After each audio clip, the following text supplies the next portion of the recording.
I really have to say, after watching the latest Engaged Kiss episode, if this girl Sharon wanted to talk to me about her Lord and Savior, I'm willing to listen. And it's, for completely logical reasons. It's not just because of the getup or the fact that, there's so many shots within this episode that if that isn't the, oh god, I wish that were me meme, I don't know what is. No, she just, I'm sure she knows what she's talking about. She just seems like she's got a good head on her shoulders, and who the hell are we kidding? This girl is, I'm just saying best girl for the fact that she is one feisty, hot-ass anime character. Like, shit, man, I wasn't expecting to have yet again, another ex join the fray. Now, I'm not sure if it was anything romantic, but we do know at the very least they were partners of sorts, which ties into the backstory of how he made the contract with Kisara. But holy shit, I was not expecting Sister Sharon over here to not only be that much of a badass, the fact that she could, look so hot doing it. I mean, this show doesn't have too many panty shots like you're typically used to in series like this, but when they are there, rather than being, super obvious, they do it in such a quick motion that it's almost like blink and you'll miss it.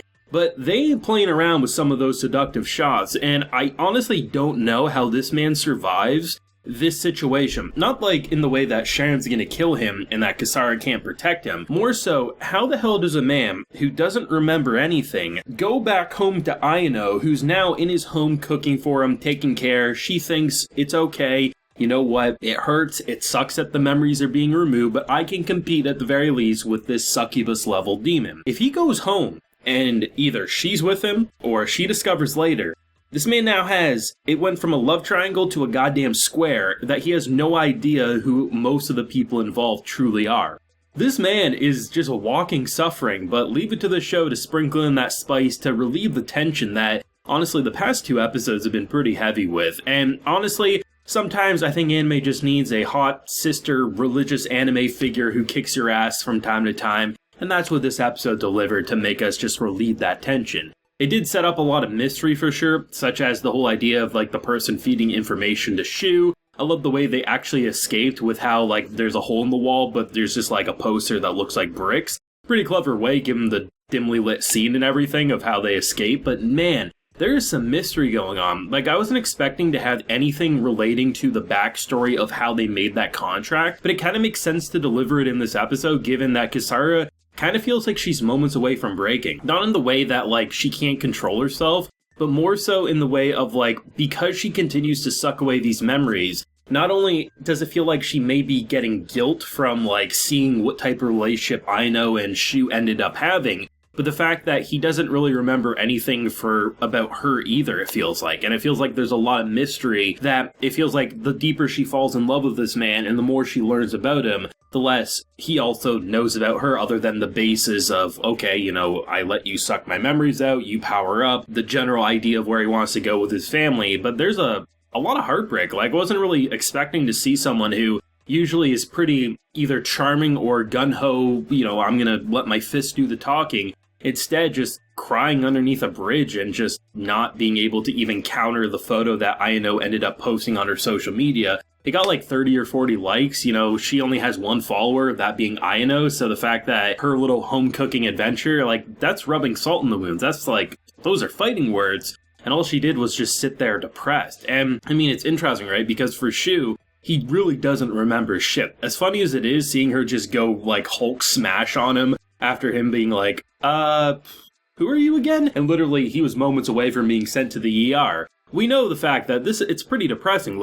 Very well, this could be someone very important. What if after making that contract, he literally, she removed everything of the connection? Was there a deep connection there? Was it a romantic connection at some point? Or was it just, good friends who worked together? Or were they frenemies or something like that? That could very well be the case, because given the fact that he went there to make a contract with a demon, seemingly he wasn't expecting Sharon to be there based on the, oh shit, you stabbed her, I wasn't really expecting you to be here. Maybe they used to work together, or maybe they were just acquaintances, I'm not exactly sure, but there was a connection there in some way, and you don't really straddle someone's face in the way she did unless there was at the very least a little bit of chemistry, because there's plenty of ways to pin someone down and literally hurt them to living hell, as seen by the My Hero Academia looking guy, who apparently is made of abs of steel. it was a very different positioning that she used on him, so it does feel like there was some chemistry there, but only time will tell. Maybe I'm completely mistaken, it was just more of a hostile thing to begin with, but feels like there was something there back in the day. I'm honestly interested to see if she'll stick around for the remainder of this season, because it kind of feels to me like one of those characters that's not just there to add in that level of spice and badassery, but more so there's an important reason for her being there, and now I see why, given the fact that she was there at the very least when that contract was supposed to be made. I'm kind of curious to see if they end up retreating and then he goes back at a different time and makes the contract, but it was pretty crazy to see her just pinned to the wall with the sword and then him remove it, and then just to see her just lash out like a feral animal, and then him saying like, no, you're what I need. It's understandable if that phrase got through to like almost an animal, like that deep into her heart, that now seeing like him break off and maybe branch off to other people, why this demon is, so heartbroken, more so than maybe even Aino was. Just a general relationship that was lovey-dovey seemed like he didn't care, but for her getting so close, especially with those intimate memories that he can't even remember, it's pretty interesting. You don't really see a love triangle turn potentially love square, as this episode indicated, as Engage Kiss is doing it. And I might go as far to say it honestly is one of the most, if not the most fascinating love triangle dynamics I've seen, just because of the way they're handling the memory loss and the way memories are being transferred over to the person responsible for said memory loss. And it really creates a dynamic you just can't compare to other anime, I find. Like, truthfully, with two original works by A1 Pictures not only airing in the same season, airing on the same day, both Recoil and Engage Kiss, man, I wasn't expecting to like them quite as much as I did. Like, I honestly assumed they would be fine, but it's crazy to see how what should be a pretty generic premise, at the very least the first couple of episodes, a generic premise, fun, I enjoyed it, you can go back and look at the videos, I still very much enjoyed those. But I still just can't get over how such a simple revelation about SHU's character turned what should have been in any other moment up to this point. Like, just imagine had he not had memory loss, what his character was perceived as, add in another girl, a lot of people probably would be dropping off right about now. And that doesn't usually happen by the midway point,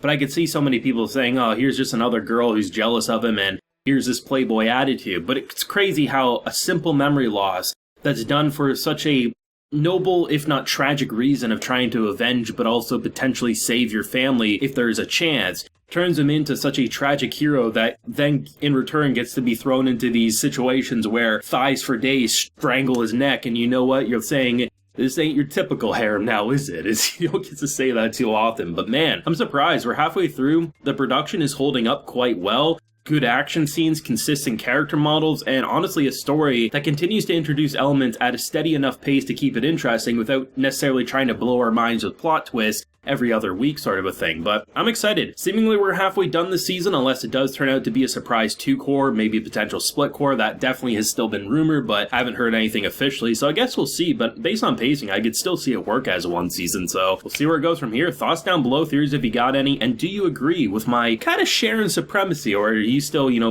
maybe side with one of the other characters we've seen up to this point? Let me know down below. Leave a like if you enjoyed and subscribe if you're new around here. Till next time, everyone, please take care and have a good one.